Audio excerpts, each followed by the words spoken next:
Now we are going to discuss fourth unit. The fourth unit have these subtopics. First, overview of C programming language. Second one, constants, variables, data types in C programming language. Operators and expressions in C programming language. Then how you are managing input output operators, that is how you are going to get input from the user and how you are going to display the output to the end user. And next, decision making. In decision making you have two types, one is branching and looping. These are things that we are going to discuss in Unit 4. First, let me talk about programming language C. C is one type of programming language. I already said programming language is a language using which we will be communicating with the computer. It will be having set of instruction. I already said program set of instruction which is to accomplish a particular task. A language which allows you to give the instruction to computer, and it will the program that will be compiled and it will be converted into an executable form using compiler or interpreter, whichever that is associated with that particular language, and then you will be able to execute and you will be able to get the output, required output.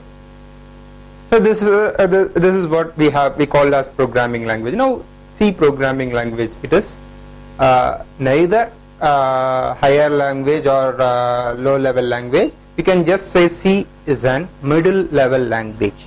It also has features of higher level language, and also it is capable of combining, it is capable of, it allows the user to perform the low level language. That is, you can also write the assembly programming using your C programming language, and you can access all the hardwares using your C programming language, and you have volumes of library functions that are available in your C programming language. But we are not going to discuss the whole part.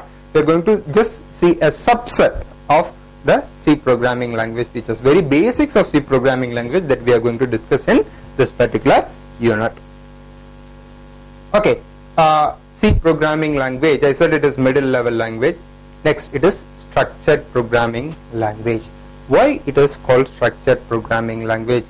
Say Pascal, Fortran, C, all these things are structured programming language. It allows modularization, that is, you can write programs in number of modules. That is, you can divide the total task into number of modules, and you can write the coding for each and every module separately, and you can integrate it. So it will follow a sequence structure in which sequence we need to execute a sequence set of instructions. All these things will be decided by the sequence of execution. Okay? So it is a structured program which allows modularization. You can write programs in a number of you can have a particular task that can be divided into number of modules, and you can just integrate in C programming language.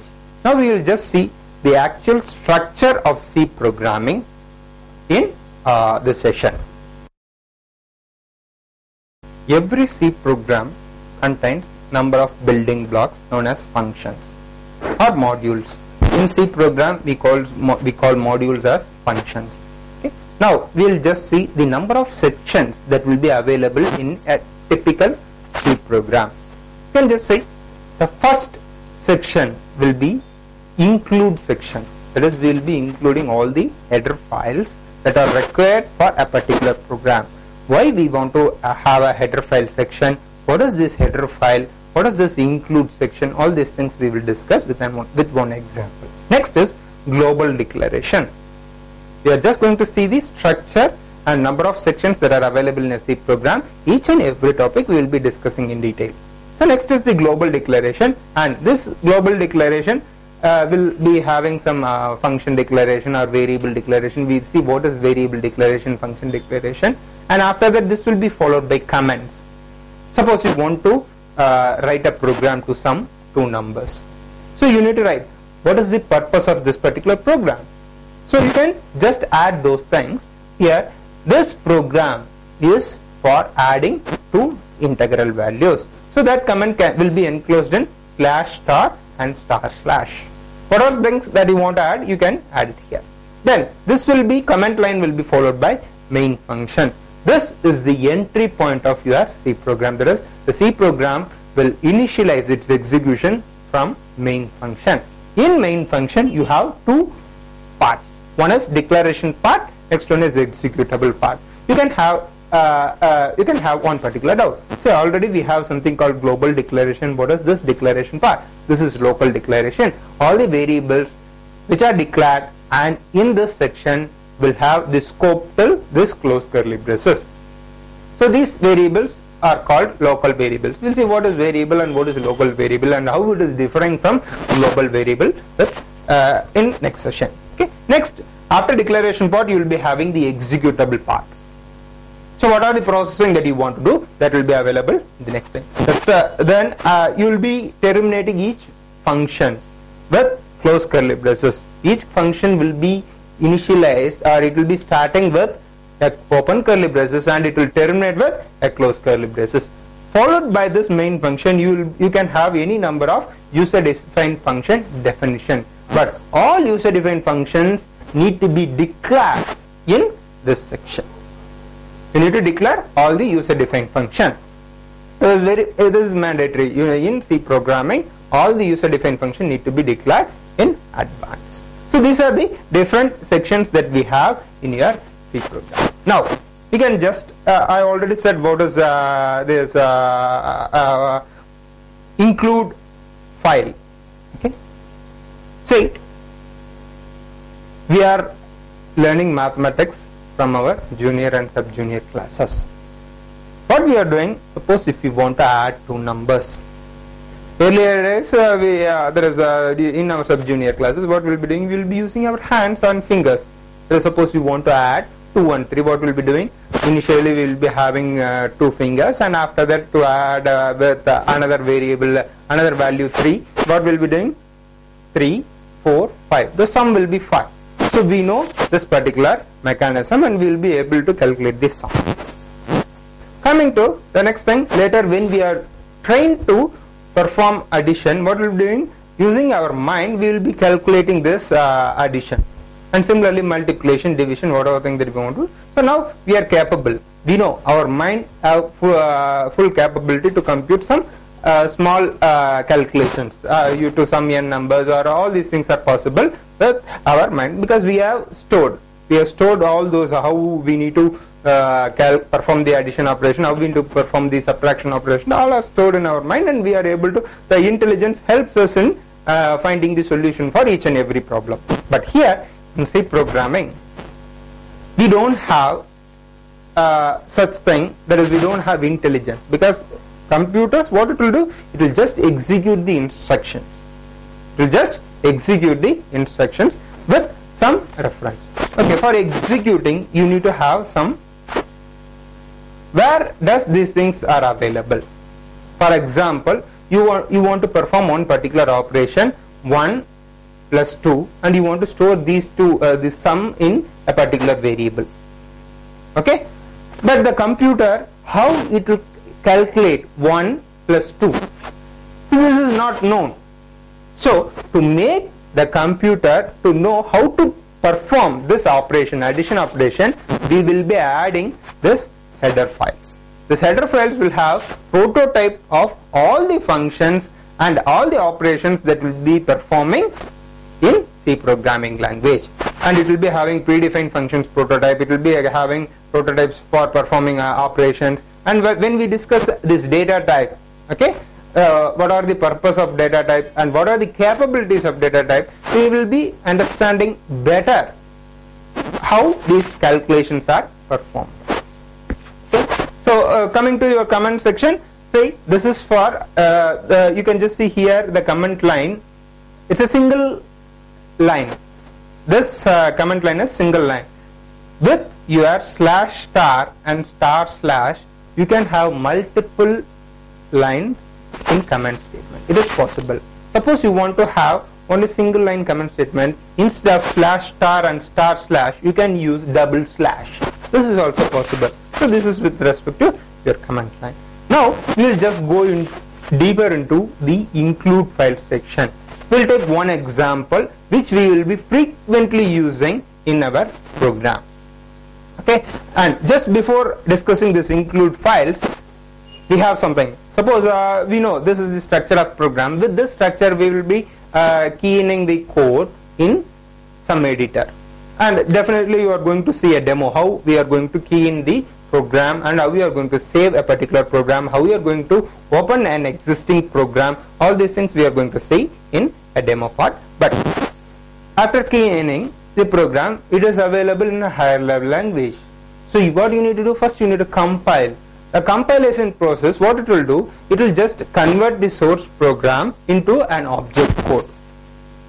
It will convert into an object code. Object code, it is a low level code. This will be given to the machine for its execution. Now during compilation, first what it will do, it will perform checking, syntax verification. Suppose if you have made any syntactical error, all the syntax errors will need to be rectified during just before compiling. That is, just before creating an object code, you need to remove all the syntax error.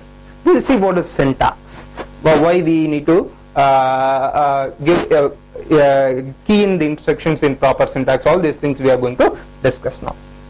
So for compiling, you need to have a compiler. It is a separate tool which will convert the source program into an object program. Each and every programming language will have its own compiler. Some program will have both compiler and interpreter. Some program will just have an interpreter. Some program will have compiler. But C programming language uses compiler to convert the source program into an object program.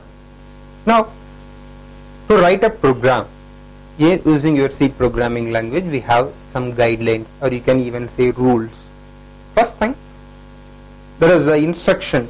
All instruction you need to type using small letters or lowercase letters. This is the first rule. Second rule, you can insert blank spaces between the keywords, variables, constants. But during variable declaration, you should not insert space between the characters. It is not accepted. That blank space is not accepted in variable declaration. Next thing, the organization, the program. Suppose if you are typing some sequence of instruction, it need not be in a proper form. There is every time after a particular instruction you need to give a new line character. This is not required. But definitely you need to have a delimiter semicolon at the end of each instruction. This is compulsory. Suppose you feel that this statement ends here or this instruction ends here, then definitely you need to add a delimiter semicolon.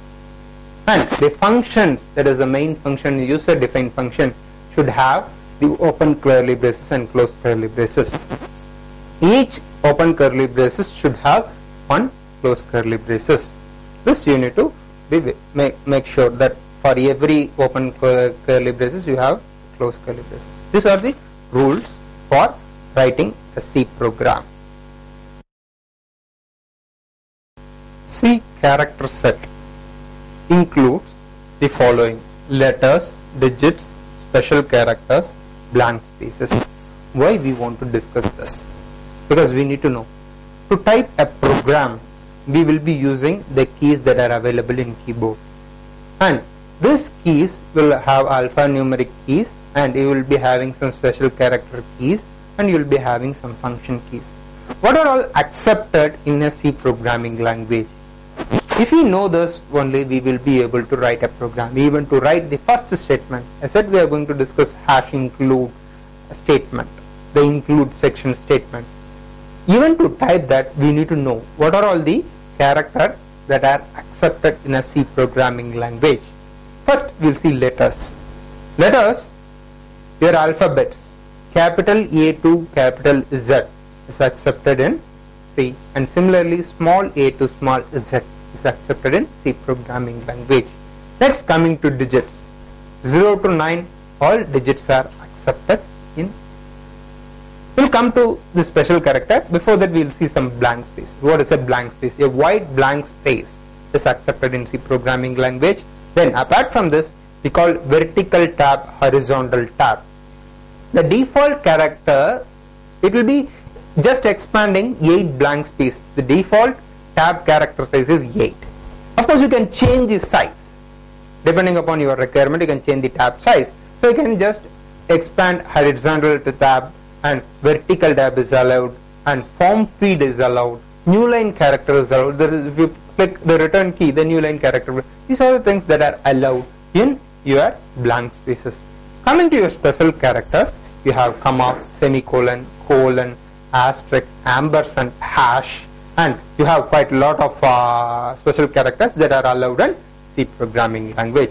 This set of special characters that you can use in programming language, there is plus, minus, for you can perform all the basic arithmetic operation, and mod, all these things you can just use in your C programming language. You are just going to see the list of special characters that are allowed in C programming language. Next, coming to this character set, you can combine this character set and you can frame a particular word. That will be an user defined string. The string is sequence of characters, and you can include alphabets, numerical values, and this will form a particular sequence of characters which we will be using to refer some memory location in our programming that we are going to discuss in detail. These are the character set, and next we are going to discuss about the delimiters, which is very, very important in a programming language like C, that is all structured programming languages. We are going to discuss the frequently used delimiters. These are the few delimiters which we will be frequently using in our C program. First one is semicolon. As I said earlier, each instruction in C programming language should end with a particular delimiter called semicolon. The next delimiter is colon. Suppose if you are giving label for a particular instruction, then that label will be terminated using this colon. Next, open parenthesis, close parenthesis. This is used in expressions.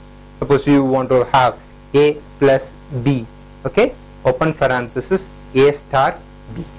Suppose if you close parenthesis, this is an expression, and you want to perform this multiplication operation initially, then you can have this parenthesis, open parenthesis, close parenthesis. And the next, open square bracket, this is used in array. Suppose if you want to have array of anyway, this is one particular data type which we are going to discuss in detail. This is used for arrays. We will see what is array. Okay, next, open curly braces, close curly braces. This will give you the scope of a set of statements or function starting and termination point will be identified using open and close curly braces. Next, hash. This is to have the preprocessor directive. You have hash include, hash define, and some preprocessor directive that we will be having. For that, you will be using this hash. And commas are used for variable separation. Suppose you want to declare more than one variable in single statement, integer I comma j, then you can use this comma. This is one delimiter which is used for variable separations. These are the delimiters that we will be frequently using in our C programming. The next, we are going to see what are the keywords that are available in C programming language, and what are these keywords, and what are the rules for using these keywords, and what are the rules for declaring variables. All these things we are going to see now. Keywords in C programming language. These are also called reserved words. You can just see these are the list of keywords that are available in C programming language. And why we call these things as keywords? Because each and every keyword will have a specific meaning in C programming language. For example, if you say while is a keyword that is available in this particular list. You can just see this while keyword will inform the compiler that I am going to execute a looping structure, and which will accept a condition. If the condition satisfies, the following statements that are enclosed in this particular loop structure that will be executed, otherwise it will terminate the particular loop. So this while will have a particular meaning. So that's why it is called keywords. So these keywords should not be used as identifiers for variables, constants, functions, and arrays. We'll see what is an identifier. Okay. Now, for each and every variable that we use in our programming language, we need to have an identifier. What is an identifier? Identifier is collection of characters used to refer a particular variable or constant, function, or array. For all these things, we need to have some reference. So for that, we have these identifiers. And we have identifiers different types. You can just say it is a variable identifier, it is a constant identifier, it is a function identifier, and it is an array identifier. So this is how the identifiers that are classified in your programming language. And identifiers also have some rules how you can form an identifier. So in that particular rule, you have this particular condition: no keywords from this particular list can be declared as identifier or variable or constant or function or array. Now we are going to see what is an C identifier. C identifier are names, said earlier, is names that are assigned to variable, constant or function or array. Okay, we have some example. For example, we can take this one as example: hash define pi 3.141. You know, pi is 22/7, the equivalent decimal value. You can just assign, instead of this particular value, if you want to substitute this particular value, then you need to repeatedly type this 3.141 in place wherever you want to use this particular pi. Instead of that, you can just use this particular identifier, which will have this value. Will have this value. For this particular purpose, we will be using identifier. So it is name which is assigned for a particular value. Similarly, you can use these identifiers. There is you can give names for constants, variables, functions, and as I said, you can also give identifier for arrays. Now we have identifiers, and how we are going to give the names and all these things to that way. First we will discuss constant. What is a constant and how its characteristics is very important in C programming language. So here you can just see hash define pi 3.141. You can just say pi is a name whose value will not change during execution of program. If identifier has this characteristics, that is, whose value will not change during the execution of program, then this we can call it as constant. Now suppose you assume one particular identifier, one particular name x. This value, if it is changed during execution of program, then you can claim that this is a variable. And suppose if you are assigning this x as a function name, we are going to see what is a function and how we are going to name the function, what is the return type, what are the parameters, and what how we are going to declare a function, what is a prototype of a function. Of all these things we are going to discuss. Suppose if you are going to assign the name for user defined function, then this will be a function name. And similarly, if you are going to assign this x for some array, then this is identifier for array. So this is how we will be doing, we will be assigning names to each and every variables or values or constants, whichever you say. Now we will discuss what is a constant, how the constants are classified, okay, and the basic characteristics of constant. As I said earlier, the values will not change during the execution of our program. Now we see the classification of constants. Now the constants are classified like this. The constant, basically it is classified into two. One is numeric constant, next one is character constant. Further, the numeric constant is classified into integer and real constant, and the character constant is further classified as single character constant, string constant. First I need to say what is a string. String is array of characters. String is array of characters. Now integer constant, we will see one example for each and every constant. Integer constant, any integral value if you assign for a particular identifier, then it will be an integer constant. You can have 10, 20, 55, 100, All these things are integer constant. Coming to your real constant, any value with decimal number, some decimal value. Suppose you can have 3.141 or some 5.01. All these things are real constant. Coming to character constant, you have two classification. One is single character, next one is string. String, as I said earlier, it is array of characters. This string single character constant will be represented using single quotes. That is, you will be giving like this, small a or capital A. This is the representation for single character constant. Suppose you are going for multiple characters, then it will be a string. So it should be enclosed in double quotes, A, B, C. And similarly, you can have hello. These are the constants and examples. This is how the constants are classified. You can just assign these values, integer constant value, to some identifier, and you can use that particular identifier in your programming. These are things that are possible. Suppose if you are going to create an integer constant, then you need to just specify the identifier and you need to just assign the value, the integer value, to that particular constant, and it will be utilized in the program, and this value will not change in the execution.